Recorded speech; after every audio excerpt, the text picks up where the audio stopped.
আমরা প্রথম আলোর দাওয়াতে, প্রথম আলোর সম্পাদক মতিবাদ দাওয়াতে আমরা সবাই এটা পরিদর্শনে এসেছিলাম। এটা একটা জীবন্ত জাদুঘরের মতো মনে হলো। ধ্বংসস্তূপ থেকে কিভাবে জেগে ওঠা যায় তার একটা প্রচেষ্টা তারা নিয়েছে। তবে এই প্রদর্শনের মধ্য দিয়ে আমরা যা কিছুই দেখেছি এবং শিখতে পেরেছি তা হলো, হয়তো সাম্প্রদায়িক উগ্রবাদী শক্তি প্রগতির দড়িকে টেনে ধরতে চায়, কিন্তু ইতিহাস সাক্ষী দিয়ে সেটা কখনো পারেনি।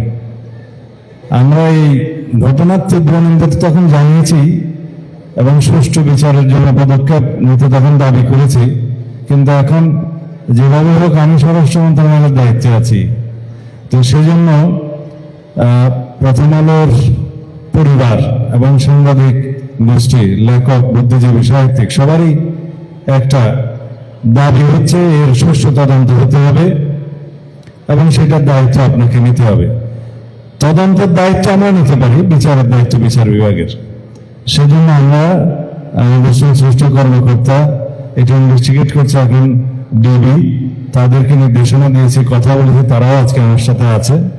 এখানে ভারপ্রাপ্ত কমিশনার ডিএমপির তিনিও আছেন, ডিবির এডিশনাল কমিশনার আছে, ডিবির চার্জে যিনি আছেন, সবাই আছে।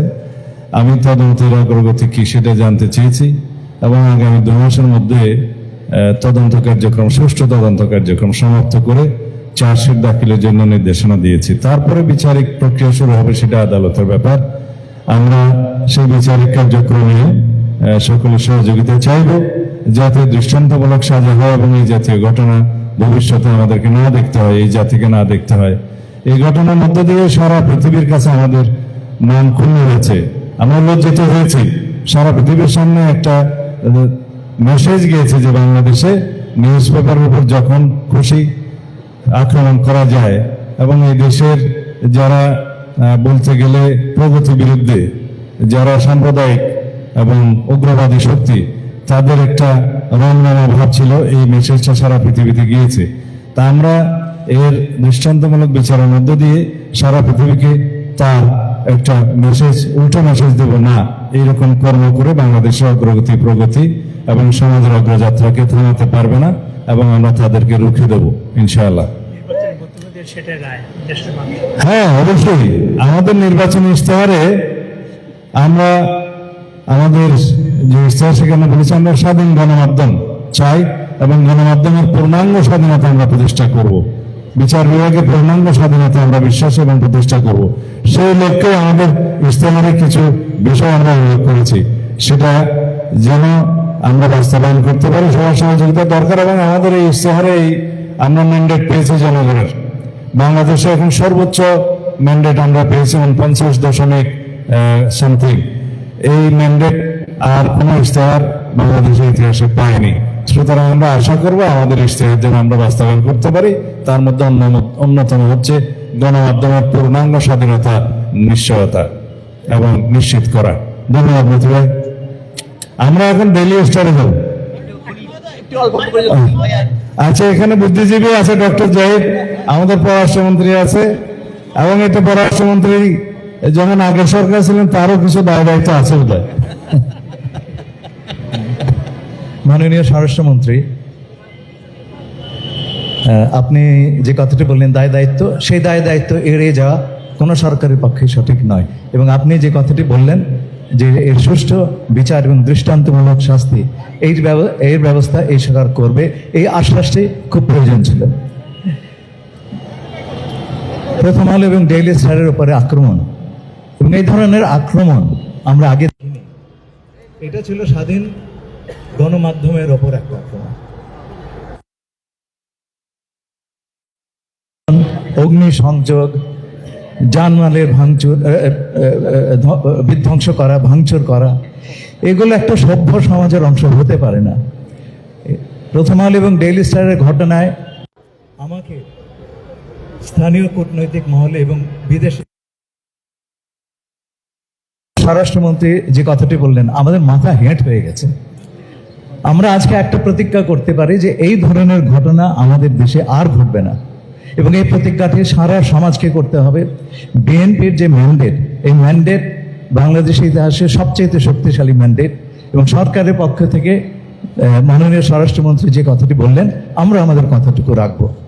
আপনাদের অসংখ্য ধন্যবাদ। এছাড়াও আমি প্রথম আলো এবং ডেইলি স্টার পরিবারের প্রতি আমার গভীর সমবেদনা জানাচ্ছি।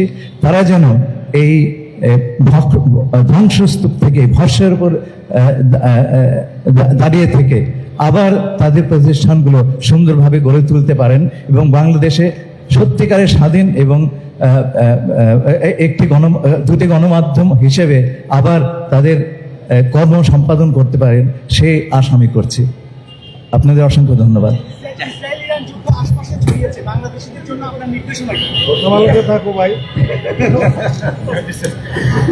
এটা একটা নতুন অভিজ্ঞতা।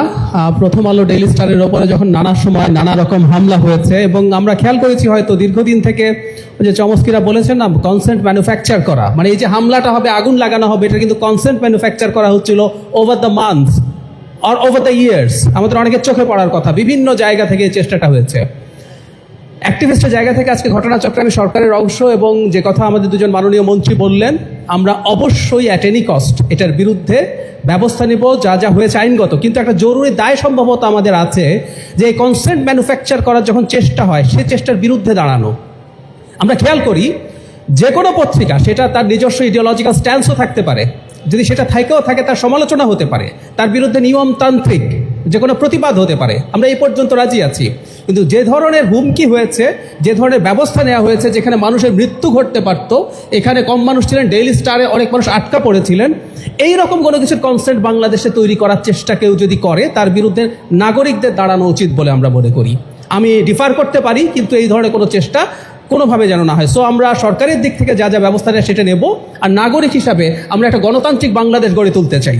আমরা শেখ হাসিনার স্বৈরাচার সরিয়ে, শেখ হাসিনার ফ্যাসিবাদ সরিয়ে আমার ফ্যাসিবাদ এখানে কায়েম করব, এবং আমি বলে দেব ডেইলি স্টার থাকবে না, প্রথম আলো থাকবে না, বন্ধ করে দিতে হবে। এটার জন্য আমরা আসলে শেখ হাসিনার বিরুদ্ধে লড়াই করিনি। খুব ক্ষুদ্র একজন কর্মী হিসাবে শেখ হাসিনার সেই স্বৈরাচারের বিরুদ্ধে লড়াই করার হিসাবে আমি বলতে চাই, আমরা একটা গণতান্ত্রিক বাংলাদেশ তৈরি করতে চেয়েছি, এবং সংবাদ মাধ্যম এই চেষ্টাটা যেন করে তাদের জায়গা থেকে, যেন বাংলাদেশে আর কোনোদিন এসব না হয়। সরকারের কাজ সরকার নিশ্চয়ই করবে। ধন্যবাদ। একটা বিষয় ডেইলি স্টারে যে হবে। আচ্ছা, ধন্যবাদ।